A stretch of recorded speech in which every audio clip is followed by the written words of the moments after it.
ka at magpatuloy sa paggawa ng mabuti.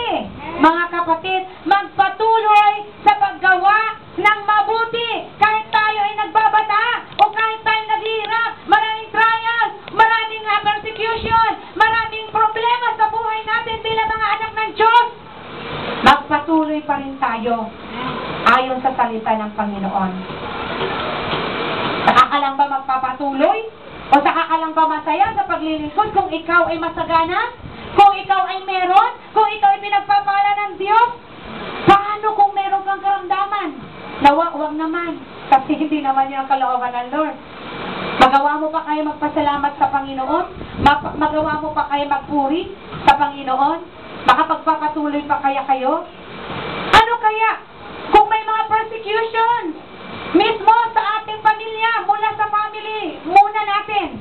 Kasi manggagaling, sabi nga, sa tambayan mo ang persecution. Hindi doon sa kapitbahay mo. Meron man sa kapitbahay ko, ikaw ay ligtas na, ikaw ay anak na ng Diyos, buong family mo, hindi na manggagaling sa family mo. Ang persecution, pero manggagaling na sa kapitbahay mo, sa kamag-anak mo, sa kung saan-saan manggagaling. Sila po ang magpa-persecute sa iyo. Pero paano mo ito